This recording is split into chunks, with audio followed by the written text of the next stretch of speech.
దేవుని బిడ్డలారా, ఆ ప్రత్యక్షత కొరకు మనం ఎదురు చూడాలి. ఆ ప్రత్యక్షత కొరకు ఎదురు చూసినప్పుడే మనలో ఉన్నటువంటి భక్తి ఇంకా లీనమయ్యి సంపూర్ణమైనటువంటి స్థితికి చేరుతుంది. ఆ ప్రత్యక్షతను చూడాలని ఆశ కలిగి ఉండాలి.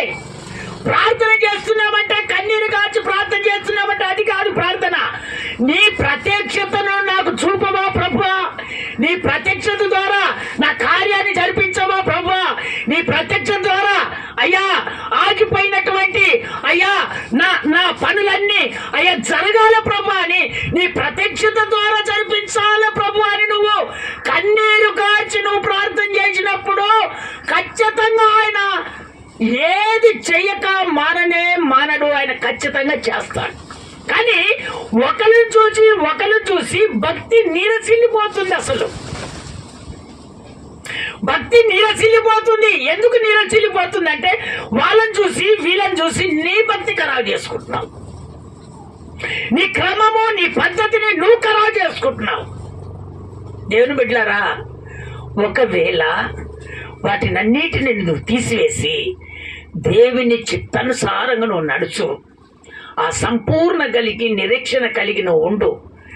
నీ కార్యం ఎలాంటిదైనా సరే నా ప్రభు ఆ ప్రత్యక్షత ద్వారా ఆ కార్యాన్ని జరిపించును గాక. స్తోత్రం చెప్తారా ఒకసారి గట్టిగా?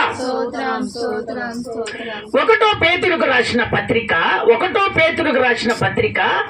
1 అధ్యాయము 13వ వచనంలో దేవుడు మాట్లాడుతున్నాడు. 1 అధ్యాయము 13వ వచనం. 1 పేతురుకు రాసిన పత్రిక 1 అధ్యాయము 13వ వచనం. కాబట్టి మీ మనసు అను నడుము కట్టుకొని నిబ్బరమైన బుద్ధి గలవారై యేసుక్రీస్తు ప్రత్యక్షమైనప్పుడు మీకు తేబడు కృప విషయమై మహిమ విషయమై కార్యాల విషయమై ఆర్థిక విషయమై నీకు కావలసినటువంటి ఆ కార్యాల విషయమై సంపూర్ణ నిరీక్షణ కలిగి నువ్వు ఉండు. ఖచ్చితంగా నా ప్రభు ఆ కార్యాలను ఖచ్చితంగా చేస్తాడు. స్తోత్రం చెప్తారా ఒకసారి గట్టిగా? ఇంకొకసారి గట్టిగా చెప్తారా? అక్కడ దేవుడు ఒక 3 కార్యాలను మనకు చూపిస్తున్నాడు. మొట్టమొదటి ఏంటిదంటే, మీ మనసులను నడుము కట్టుకొని ఉండుడి. మనసు అను నడుమును కట్టుకొని ఉండి. దేవుని బిడ్డలారా, దేవుని బిడ్డలు ఆత్మీయతంగా వెలుగుతున్నటువంటి దేవుని బిడ్డలను చూసి అన్యజనులు సైతము మనసు మారాలి. దేవుని సన్నిధిలో ఉన్నటువంటి దేవుని బిడ్డలైనటువంటి సంఘంలో ఉన్నటువంటి మీరు అన్యజనులు మీ ప్రవర్తన చూసి, మీ క్రమము చూసి, మీ మనసును చూసి వాళ్ళ మనసు చేంజ్ కావాలి. అయితే మీ మనసులు ఏ విధంగా ఉన్నాయంటే, ఎప్పుడు పని దొరుకుతుందో అప్పుడు పనికి వెళ్తాం. మీ మనసు మారట్లేదు. నా ప్రభు చెప్తున్నాడు, ఒకవేళ పనుల విషయము మీరు పక్కకు పెట్టి మీ మనసు మార్చుకొని దేవుని ప్రత్యక్షత కొరకు నువ్వు కనిపెట్టి ఒక సంపూర్ణమైన నిరీక్షణ కలిగి నువ్వు ఉంటే, నా దేవుడు నీకు పని దేవుడే కల్పిస్తాడు. ఆయన నీ కార్యాన్ని దేవుడే చేస్తాడు. ఆయన నీ ఆలోచన దేవుడే సఫలపరుస్తాడు. నీవెందుకు నీ మనసులో నీ సొంత శక్తితో ఆలోచన చేసుకుంటావు? ఇంక ఎన్నడూ నీ మనసు మారుతుంది. నిన్ను చూసి అన్య జనులు మారాలి, నిన్ను చూసి నామకార్థ క్రైస్తవులు మారాలి, నీ సన్నిధికి రావాలి. నీ మనసు ఎన్నడూ మారుతుంది? నీ మనసు మారట్లేదు. మొట్టమొదట నీ మనసు మారితే నీ కార్యాలు దేవుడు ఖచ్చితంగా చేస్తాడు. ఒకవేళ మనసు మారపోతే నీ కార్యం జరగదు. నువ్వు ఎప్పుడైతే ఆయన ప్రత్యక్షత కొరకు నువ్వు ఎదురు చూస్తావో ఆయన ఖచ్చితంగా నీ కార్యాన్ని ఖచ్చితంగా జరిపిస్తాడు. స్తోత్రం చెప్తారా ఒకసారి గట్టిగా? ఇంకొకసారి గట్టిగా చెప్తారా? మొట్టమొదటిగా లూకా సువార్త 12వ అధ్యాయం 35వ వచనం. మనసు అంట సిద్ధముగా పెట్టుకొని ఆత్మీయతంగా మనం నడుచుకోవాలంట. ప్రభు చెప్తున్నటువంటి మాట, మనసు సిద్ధముగా ఉండాలంట. ఆ ప్రత్యక్షతను చూడాలని, ఆయన ప్రత్యక్షత కొరకు, ఆయన మేలు కొరకు మనము మనసును సిద్ధంగా ఉంచుకోవాలంట. ఆత్మీయతంగా ఎదగాలంట, ఆత్మీయతంగా నడుచుకోవాలి, ఆత్మీయతంగా ఎదగాలి. అప్పుడు మనకు దేవుడు కార్యాన్ని చేస్తాడు. చదువు, మాట చదువు. లూకా సువార్త 12వ అధ్యాయం 35వ వచనం. మీ నడుములు వినండి. మీ నడుములు కట్టుకొని యుండుడి, మీ దీపములు వెలిగించునీయుడి. మీ మనసు అనే నడుమును కట్టుకోండి, మీ దీపాలు వెలిగించనీయుడి. దీపము, కుటుంబములో దీపము లేకపోతే చీకటి. స్తోత్రం చెప్తారా ఒకసారి గట్టిగా? ఇంకొకసారి గట్టిగా చెప్తారా? కుటుంబములో దీపము లేకపోతే చీకటే, కరెంటు లేకపోతే చీకటే. ఒక్కసారి ఈ రోజులలో 10 నిమిషాలు కరెంటు లేకపోతే ఎంతో తగలాడుతూ ఉంటారు. అంటే నా ప్రభు వాటి గురించి ఆలోచన చేయట్లేదు. నీ హృదయం అనే దీపము వెలిగించబడాలని నా దేవుడు కోరుకుంటున్నాడు. స్తోత్రం చెప్పలేదు ఒకసారి గట్టిగా? నీ హృదయం అనే దీపం వెలిగించబడాలి. నీ హృదయంలో చీకటి ఉండకూడదు, నీ హృదయంలో చీకటి బ్రతుకు ఉండకూడదు, నీ హృదయంలో చీకటి భక్తి ఉండకూడదు. నీ హృదయంలో ఉన్నటువంటి ఆ చీకటి బంధకాలను నువ్వు తొలగించుకుంటే నా ప్రభు నీ కార్యాన్ని ఖచ్చితంగా చేస్తాడు. దేవుని బిడ్డలారా, నువ్వు చీకటి నీ హృదయంలో ఉంచుకొని నువ్వు వెలుగు సంబంధంగా తిరుగుతున్నావు. నీ బ్రతుకంతా చీకటిగా ఉందని దేవుడు మాట్లాడుతున్నాడు. అయితే ఇప్పటికైనా నడుము కట్టుకొని మీ దీపాలు వెలిగించండి. ఇకనైనా మీకు కార్యాలు జరగాలంటే, నా ప్రత్యక్షత మీరు చూడాలంటే, ఇదిగో గొప్ప గొప్ప కార్యాలు మీరు చూడాలంటే, అది ఏ విషయంలోనైనా నా కార్యాన్ని మీరు చూడాలని ఆశపడితే మీరు ఇకనైనా మీ దీపాలు వెలిగించబడాలి. ఎప్పుడైతే వెలిగించబడతాయో అప్పుడు ఆయన ప్రత్యక్షతను చూస్తావు, ఆయన కార్యాన్ని కనులారా నువ్వు ఆస్వాదిస్తావు. స్తోత్రం చెప్పలేదు ఒకసారి గట్టిగా? ఇంకొకసారి గట్టిగా చెప్తారా? నా ప్రభు చెప్తున్నాడు, అదే నీ హృదయంలో ఉన్నటువంటి చీకటిని తీసివేసి ఇదిగో వెలుగు సంబంధముగా నువ్వు జీవించాలని నా దేవుడు కోరుకుంటున్నాడు. ఎప్పుడైతే మనసు దేవుని కొరకు సిద్ధంగా ఉంటాదో దేవుడు ఆత్మీయత కలిగినటువంటి వారికి ఖచ్చితంగా కార్యం చేస్తాడు. ఆ చీకటిని తీసేసి, అయ్యా నేను ఆత్మీయతంగా వెతుకుతాను, నా మనసు నీ కొరకు సిద్ధంగా ఉంచుతానయ్యా. తెల్లారై 4 గంటలకు లేచి అయ్యా నిన్ను స్తుతిస్తాను, నీ ప్రత్యక్షత కనిపెడతాను.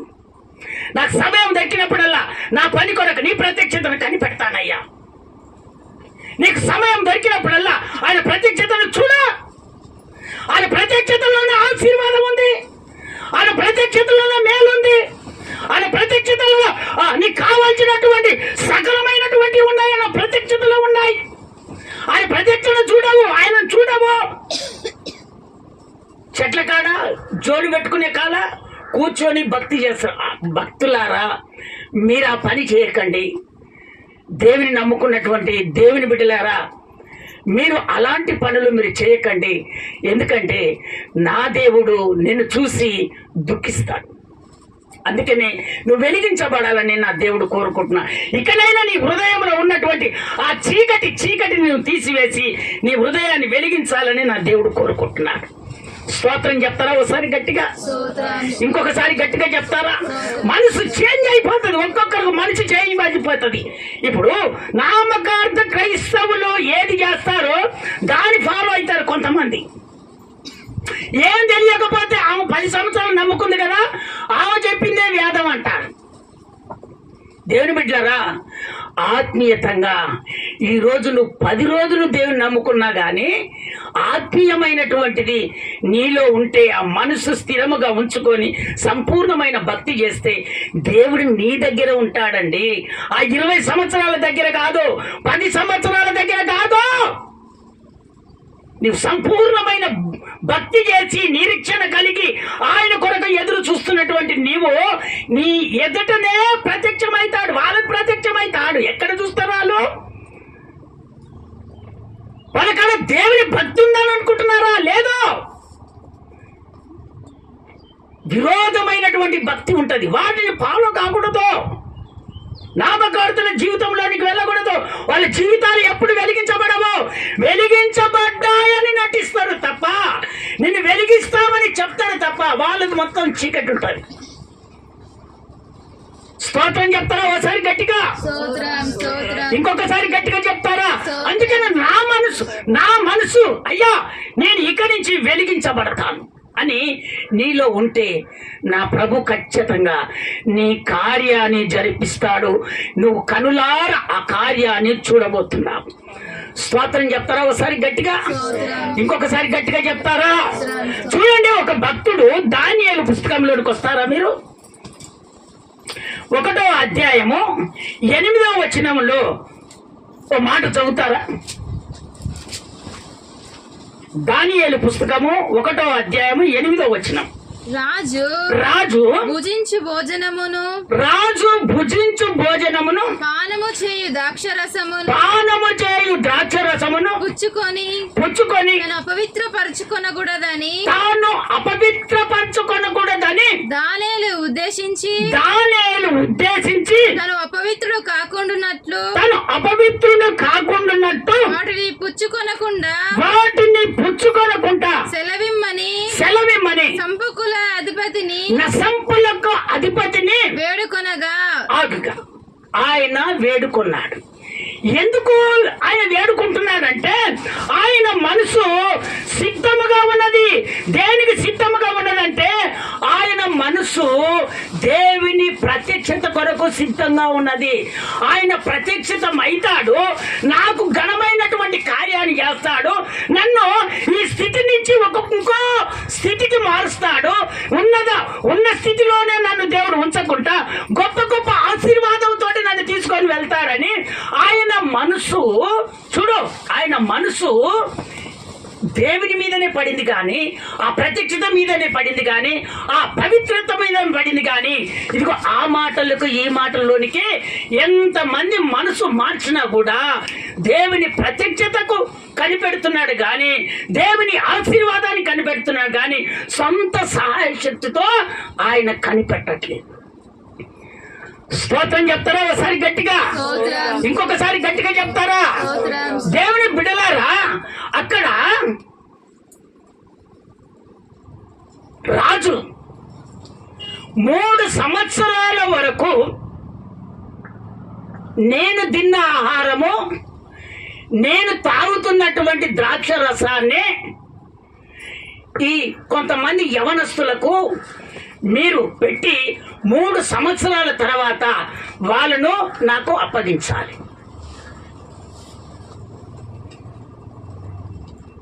కల్దీల విద్య నేర్పాలి, వాళ్ళ భాష నేర్పాలి, వాళ్ళని నా ఎదుట తీసుకొచ్చి నిలబెట్టాలని నా సంపకుడికి ఆయన ఆజ్ఞాపించాడు. ఎవరు? రాజు ఆజ్ఞాపించాడు. ఇక రాజు కింద ఉన్నటువంటి వాడు ఖచ్చితంగా చేయాల్సింది కదా పని. అయితే అక్కడ అందరినీ యవనస్తులను పిలిచినప్పుడు అందులో దానియేలు ఉన్నాడు, దానియేలు స్నేహితులు ఉన్నారు. అయితే ఆ దానియేలు దేవునికి ప్రార్థన చేసుకొని, అయ్యా ఆ నసంపకుని దగ్గరకు వెళ్ళి, అయ్యా మేము ఈ ఆహారం తినము, ఈ ద్రాక్ష రసము తాగము, మాకు శాకాహారము పెట్టండి. ఏ ఆహారం పెట్టమంటున్నారు? శాకాహారం పెట్టండి. దేవుని బిడ్డలారా, కొన్ని మనం ఫంక్షన్లకు వెళ్తాం, కొన్ని ఫంక్షన్లకు వెళ్ళినప్పుడు మన మనసంతా చేంజ్ అయిపోద్ది. పవిత్రత కలిగి జీవిస్తున్నటువంటి నీవు, ఆయన ప్రత్యక్షత కలిపెట్టుతున్నటువంటి నీవు, నీ మనసంతా చేంజ్ అయిపోద్ది. అక్కడికి వెళ్ళగానే ఎప్పుడు వెళ్దాం? ఎక్కడ వెళ్దాం? 10 మంది కలిసి ఎక్కడైనా ఒక టూర్కి వెళ్తుంటే వాళ్ళతో పాటు నా దేవుడు నీ ఎంట వస్తలేడా? నా దేవుడు నిన్ను చూడట్లేదా? అందుకే నా ప్రభు అంటున్నాడు, నీ మనసు మార్చు. మొట్టమొదటి నీ మనసు మార్చు, ఆ తర్వాత కార్యాన్ని చూడు. నీ మనసు మార్చుకోవు, అపవిత్రత కలిగి జీవిస్తావు, పవిత్రత కలిగి నటిస్తావు.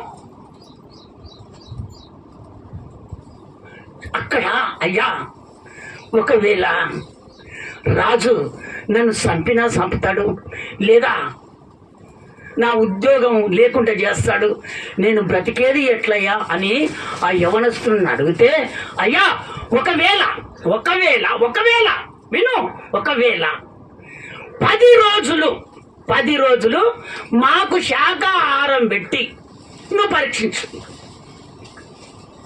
ఒకవేళ వాళ్ళ మనుషుల కన్నా ఇదిగో మాది ఒక సౌందర్యంగా అవుపడితే అప్పుడు ఈ ఆహారము మేము భుజించము. ఇక మీరు శాకాహారాన్ని మేము భుజిస్తాం. ఒకవేళ మా మనసు ఒకవేళ సౌందర్యంగా అవుపడలేదేమో, అయితే మీరు పెట్టిన భోజనాలు మేము తింటాం. స్తోత్రం చెప్పలేండి ఒకసారి గట్టిగా, ఇంకొకసారి గట్టిగా చెప్పలేండి. ఒక్కసారి అయ్యా, ఒక్కసారి నా మనవే ఆలకించు. ఇదిగో ఒకవేళ వాళ్ళకన్నా ఎక్కువ కలగా అవపడలేదేమో, సౌందర్యంగా మా మనసులు అవపడలేదేమో, అవపడకపోతే ఈ భోజనం తింటాం. అవపడదనుకో, అయ్యా ఈ భోజనం మాత్రం మేము తినాం. ఒక 10 రోజులు మమ్మల్ని పరీక్షించు అనగానే అప్పుడు అక్కడ ఉన్నటువంటి ఆయన నసంపకుడు విని, అయ్యా సరే మీరు చెప్పినట్టుగా 10 రోజుల వరకు మిమ్మల్ని చూస్తాను అనగానే వెంటనే ఆ 10 రోజుల వరకు ఆ యవనస్తులను పరీక్షించి చూస్తారట. అందరి మనసు కంటే, వింటున్నావా, వీళ్ళ మనసు అంట, వీళ్ళు ఆ సౌందర్యంగా అవపడిందట, కలగా అవపడిందట. దానికి దేవుడు ఏం చేశాడో తెలుసా? వాళ్ళకి మీరు పవిత్రత పోగొట్టుకోలేదు, మనసు మార్చుకోలేదు. ఎంతో మంది చికెన్ అన్నగా తింటారు, మటన్ అన్నగా తింటారు, బిర్యానీ వేసినామన్నా తింటారు, కానీ నా పవిత్రతను నువ్వు కనిపెట్టావు కాబట్టి, మీ పవిత్రతను పోగొట్టుకోలేదు కాబట్టి, ఇదిగో మిమ్మలను జ్ఞానులుగా చేస్తాను, మిమ్మల్ని శాస్త్ర విజ్ఞత కలిగినటువంటి వారిగా చేస్తాను, మిమ్మలను ఒక ప్రవక్తలుగా నేను స్థిరపడు, కళకు భావం చెప్పేవారిగా నేను నిలబెడతానని దేవుడు కోరుకున్నాడు. అందుకనే దేవుడు బిడ్డలారా, నీ మనసు చేంజ్ చేసుకొని దేవుడు నా కార్యం చేయలేదని దేవుని మీద ఎందుకు ఆశపడుతున్నావు? నువ్వు నీ మనసు చేంజ్ చేసుకుంటావు, నీ పద్ధతిని మార్చుకుంటావు, వెళ్ళి ముఖాలు ఉంటావు, నా కార్యం జరగలేదని 10 మందికి నువ్వు చెప్తున్నావు. కారణం అది. మనం వెళ్ళే చోట అది మంచిదా కాదా, మనం తినేది మంచిదా కాదా, మనం పవిత్రంగా జీవిస్తున్నాం, పవిత్రత కలిగి ఉంటున్నాం, మన మనసు ఎట్లా చేంజ్ అవుతుంది ఒక్కసారి ఆలోచన చేసావా నువ్వు?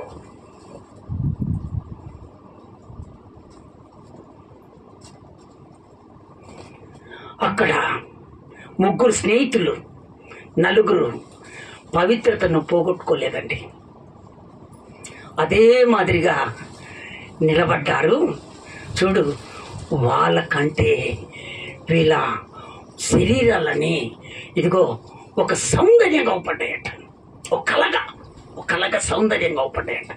వీళ్ళు మటన్ తిన్నోళ్ళు, చికెన్ తిన్నోళ్ళు, అన్ని తిన్నోళ్ళు, రాజు తీసుకొచ్చిన ఆహారం అంతా తిన్నోళ్ళు, తాగినోళ్ళంతా వాళ్ళ శరీరాలన్నీ నిరసిల్లిపోయాయి. వీళ్ళ శరీరాలేమో బా బా సౌందర్యంగా ఒక కళగా మారిపోయాయి. కారణం ఏంటంటే వాళ్ళు దేవుని ప్రత్యక్షతను చూస్తున్నారు, పవిత్రతను పోగొట్టుకోలేదు, వాళ్ళ మనసు మార్చుకోలేదు. చదవండి, ఆ మాట కూడా మీకు చూపిస్తాను.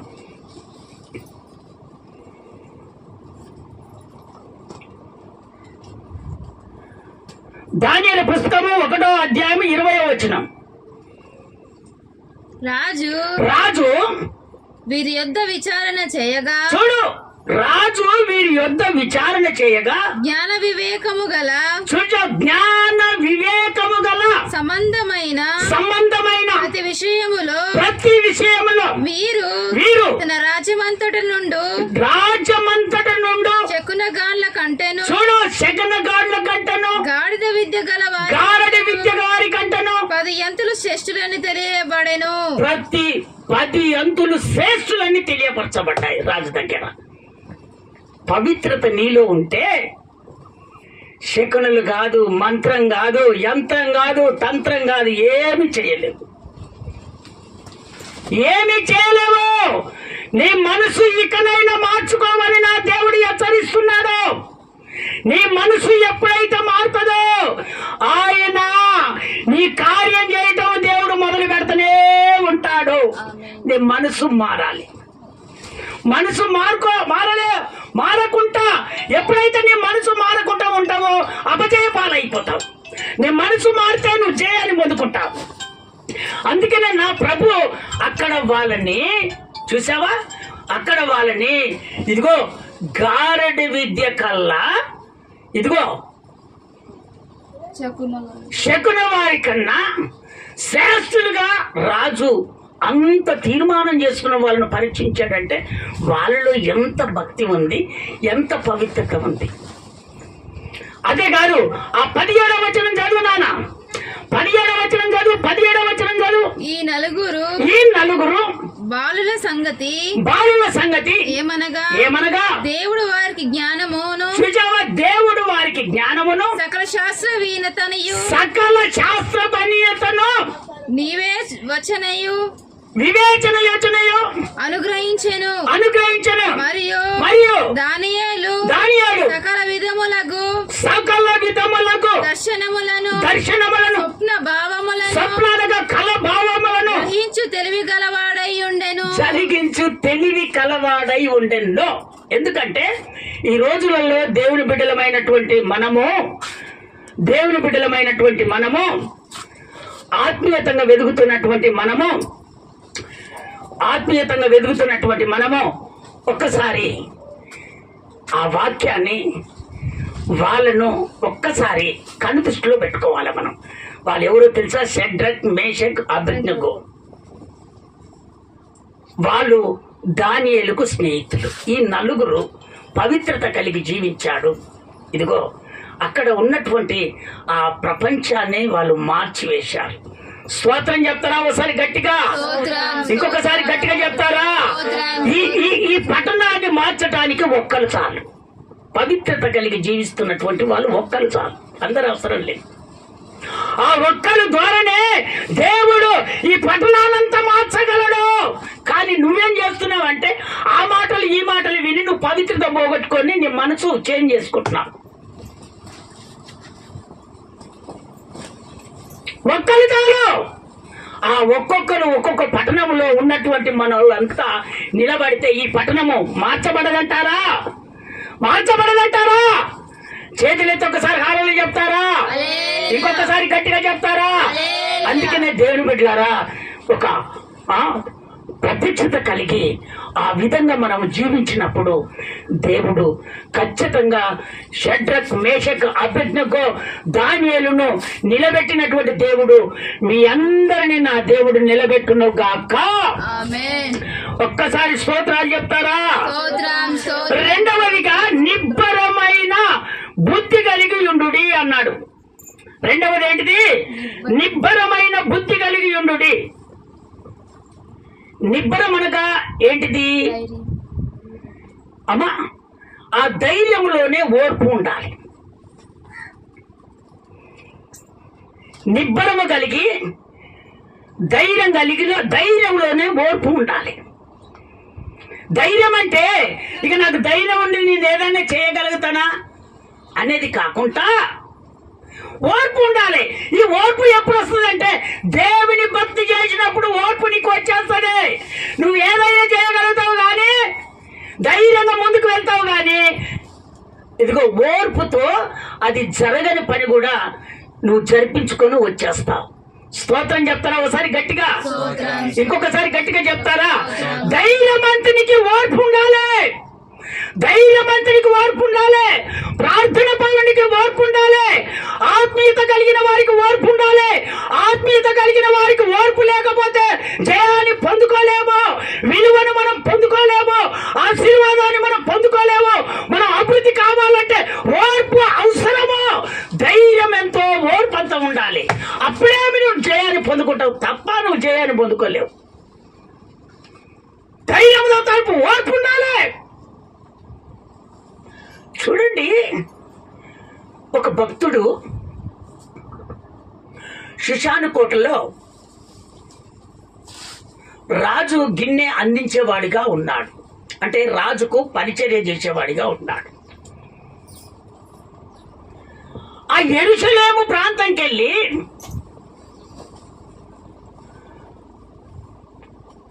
ఆ రాజు కింద ఉన్నటువంటి పరిచారకుడు, అతని స్నేహితుడు, అక్కడ ఉన్నటువంటి యూదులు అతని దగ్గరికి వచ్చి చెప్తున్నటువంటి సలహా. అయితే ఈయనేమడుగుతున్నాడు తెలుసా? అయ్యా, మన యెరూషలేము ప్రాంతం ఏ విధంగా ఉందని అడుగుతున్నాడు. ఎవరు? ఈ రాజు కింద ఉన్నటువంటి పరిచారకుడు. ఆయన పేరేం పేరు అంటే నేమియా.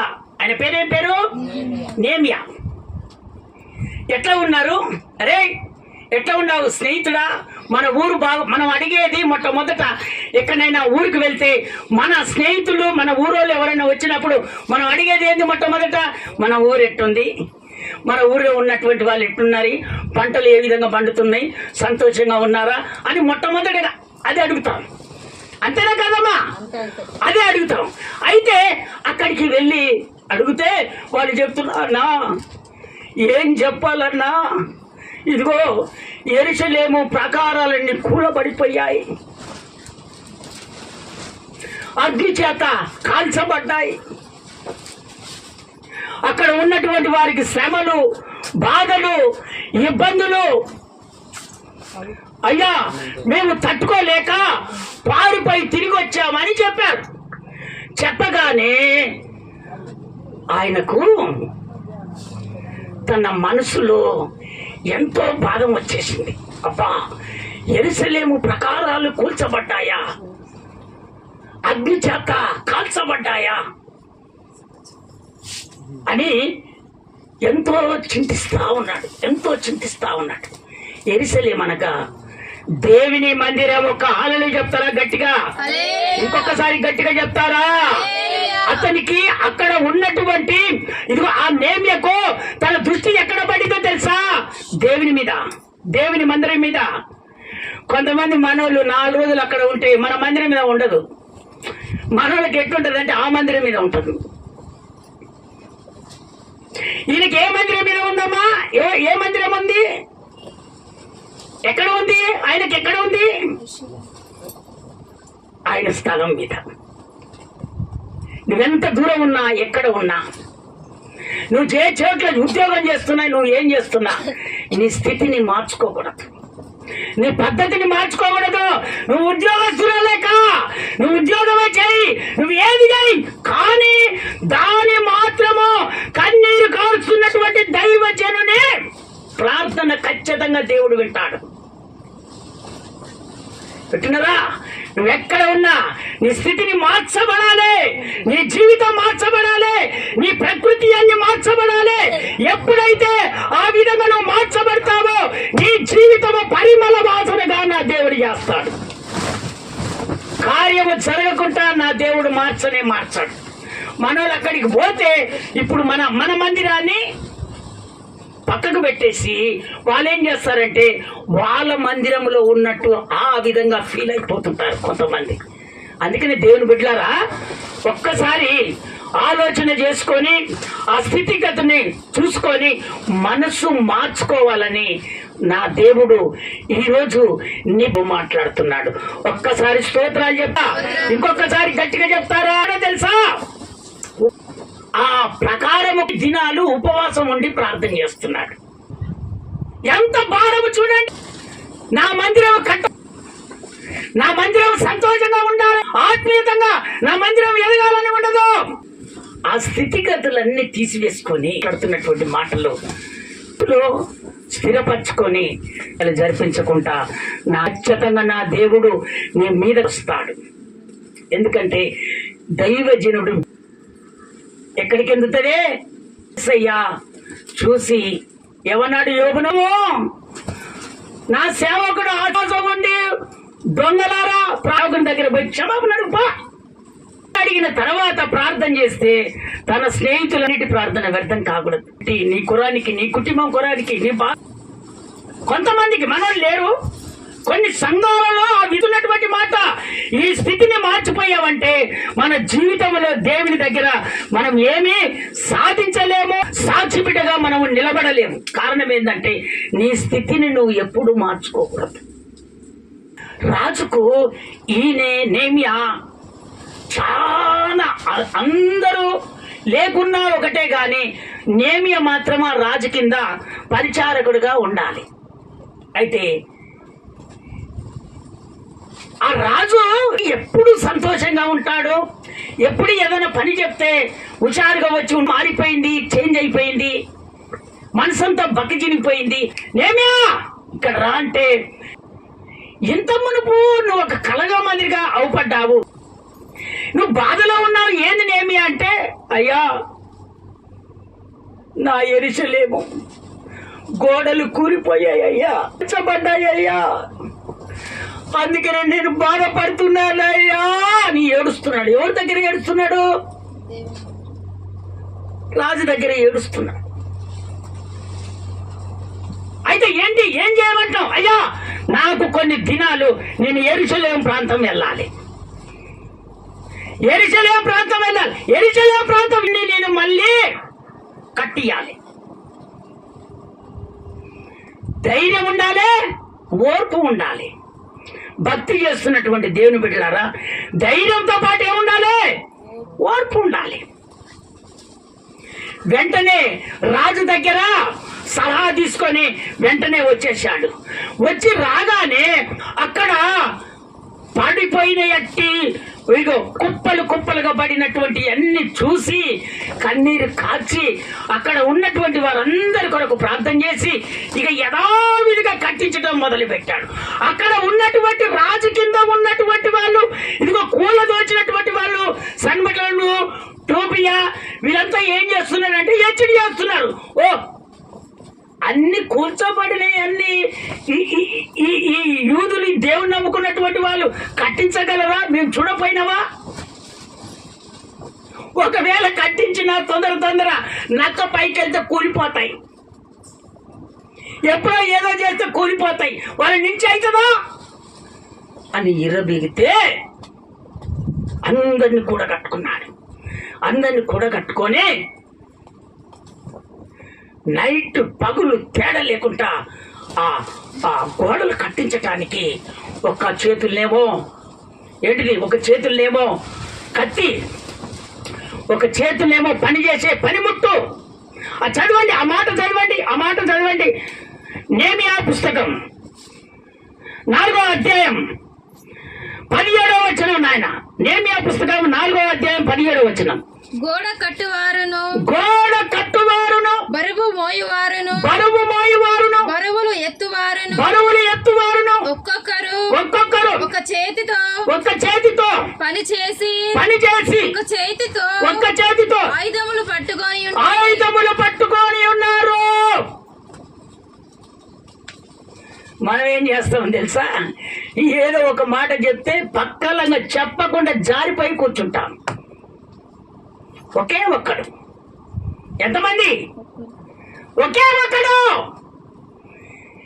నిలబడితే సాక్షి బిడ్డగా నా దేవుడు నిన్ను చూస్తున్నట్టుగా నిలబడాలి. నువ్వు ప్రార్థన చేస్తున్నప్పుడు నా దేవుడు ఖచ్చితంగా నా కార్యం చేస్తాడని నువ్వు విశ్వసించి ఉండాలి. అది భక్తి, అది భక్తి. అది నీ మందిరం కొరకు ప్రయాసపడుతున్నట్టు, అది నీ మందిరం కొరానికి కన్నీరు కాచి పశ్చాత్తాపడినట్టు. ఒక్కొక్కరు ధైర్యపరిచి ఓర్పుతో ఎన్ని వచ్చినా అందరూ ఎచ్చడి చేసి సంపుదామని ఎన్ని చేసినా కూడా ఆ నేమ్య వదిలిపెట్టకుండా కోల్చబడిన ఎన్ని దారికి తీసుకొని వచ్చి ఇక గోడలు కట్టించడం మొదలు పెట్టాడు. ఆ చదవండి, ఆ మాట కూడా కింది మాట చదువునానా, ఆ కింది మాట కూడా 18వ వచనం చదువు, ఆ కింది మాట 18వ వచనం చదువు. మరియు కట్టువారిలో ఒకడు తన కత్తిని నడుమునకు బిగించుకొని గోడ కట్టుచు వచ్చెను. బాగా ఊదువాడు నా యొద్ద నిలిచెను. బాగా ఊదువాడంటే బుర్రలు ఊతాం కదా, బుర్రలు ఊదువాడు అక్కడికి వచ్చినప్పుడు చదువునా మాట చదువు. అప్పుడు నేను ప్రధానులతోను అధికారులతోను మిగిలిన వారితోను ఇట్లాంటిని పని మిక్కిలి గొప్పది పని మిక్కిలి గొప్పది. మనము గోడ మీద ఒక్కొక్కరికి చాలా ఎడుమగా ఉన్నాము కనుక ఏ స్థలములో మీకు బాగా నాదము వినబడును అక్కడికి మా దగ్గరికి రండి. మన దేవుడు పక్షంగా యుద్ధము చేయును. స్తోత్రం చెప్తారా? ఒకసారి గట్టిగా, ఇంకొకసారి గట్టిగా చెప్తారా? మన దేవుడు మన పక్షాన యుద్ధం చేస్తాడు. నువ్వు మొట్టమొదటి ధైర్యంగా ఉండు. ధైర్యముగా నిలబడి ఓర్పుతో నిలబడినప్పుడు నా దేవుడు నిన్ను చూస్తున్న దేవుడు అన్యాయస్తుడి కాదు. ఆయనే నీ కొరకు యుద్ధం చేస్తాడు. ఆయనే నీ కార్యాన్ని సఫలపరుస్తాడు. ఆయనే నువ్వు అనుకున్న దానికన్నా ఇంకా రెండంతలుగా దీవెనలను దేవుడు కలగజేస్తాడు. కానీ నీలో నిబ్బరము కలిగి బుద్ధి గలవారై ఉండుడి. నిబ్బరమైన బుద్ధి గలవారై ఉండుడి. అక్కడ కట్టించాడు, దేవుని చేత యుద్ధం చేపించాడు, ఆ పని ముగింపజేశాడు. ఈయన ఎవరు? ఒక రాజు కింద పరిచారకుడు. ఆయన ఒక్కడు వచ్చేసి పూలబడినవన్నీ యథావిధిగా కట్టించాడు. మనసు మాత్రము మార్చుకోలేదు, పవిత్రత పోగొట్టుకోలేదు. దేవుని కొరకు నిబ్బరమైన బుద్ధి కలిగి నిలబడ్డాడు.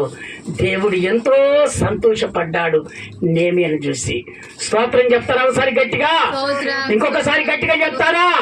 ఈరోజు దేవుని సన్నిధిలో నిలబడుతున్నటువంటి దేవుని బిడ్డలారా, ఒక్కసారి దేవుడు నిన్ను చూసి సంతోషపడుతున్నాడా?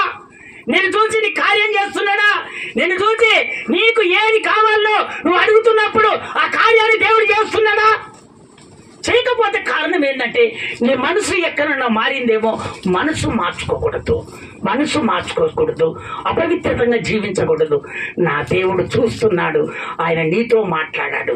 నేమ్యతో చేయించిన దేవుడు, నేమ్య ప్రార్థన చేసినటువంటి దేవుడు, ఇదిగో ఆయన ప్రార్థనకు ప్రతిఫలం ఇచ్చిన దేవుడు నీకు కూడా ఖచ్చితంగా ప్రతిఫలం ఇచ్చును గాక. మూడవదిగా మీకు తేబడు కృపా విషయమై జాగ్రత్తగా ఉండుడి. నువ్వు కృపను పొందుకుంటప్పుడు జాగ్రత్తగా ఉండాలి.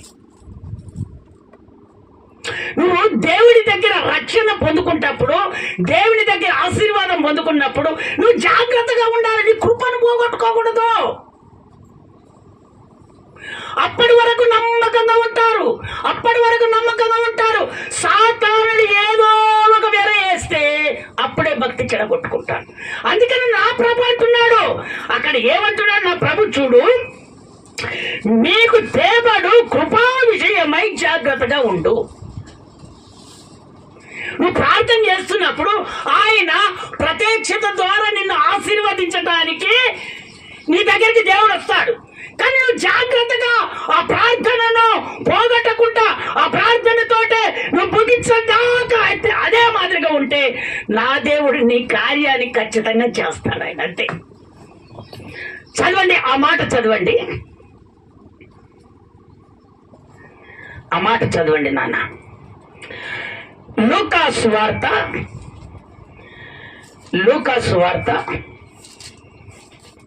మొట్టమొదట లూకా సువార్త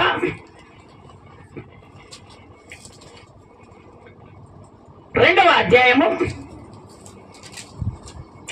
37-38. 84 సంవత్సరములు వినండి జాగ్రత్త. 84 సంవత్సరములు విధవరాలయుండి దేవాలయమును విడవక ఉపవాస ప్రార్థనలతో బగలు సేవ చేయుచుండెను. ఆమె కూడా ఆ గడియలోనే లోపలికి వచ్చి దేవుని కొనియాడి యెరూషలేము విమోచన కొరకు కనిపెట్టుచున్న కనిపెట్టు వారి అందరితో ఆయనను గూర్చి మాట్లాడుచుండెను. స్తోత్రం చెప్తారా? ఒకసారి గట్టిగా, ఇంకొకసారి గట్టిగా చెప్తారా? ఎవరిమా? ఒక స్త్రీ. అక్కడ ఎవరు? నేమ్య. ఒక స్త్రీ కనిపెడుతుంది యెరూషలేము గురించి, దేవుని మందిరం గురించి. 84 సంవత్సరాలు భర్తను వదిలిపెట్టి దేవుని మందిరంలో నిలబడింది. ఆమె ఎవరో తెలుసా? ఒక ప్రవక్త. ఆమె ఎవరు? ఒక ప్రవక్త. నేను ప్రార్థన చేస్తే దేవుడు వింటాడా? ఎందుకినాడు? నువ్వు ప్రార్థన చేస్తే దేవుడు ఎందుకినాడు? ఆమె ప్రార్థన ఎందుకు దేవుడు వింటున్నాడు? ఆమె ఒక ప్రవక్త. ఆ వివేచన, ఈ వరాలు ఆమె ఎందుకు పొందుకుంది? ఉచితంగా దేవుడు ఇచ్చే ఇవన్నీ నువ్వు పొందుకోవట్లేదు. నీ మనసు చేంజ్ చేసుకుంటున్నావు. దేవుని భక్తి దూరమైపోయింది. అపవిత్రంగా నువ్వు జీవిస్తున్నావు. పవిత్రత కలిగి నువ్వు జీవిస్తే ఆయన మనసు, నీ మనసు కలిసిపోతే ఆ ప్రత్యక్షత, ఆ వరాలు నీకు దేవుడు ఎందుకు ఇవ్వడు? భక్తి చెడగొట్టుకొని దేవుని దగ్గర కోపపడితే నీకెక్కడ మేలు వస్తుంది? ఎక్కడ మేలు వస్తుంది?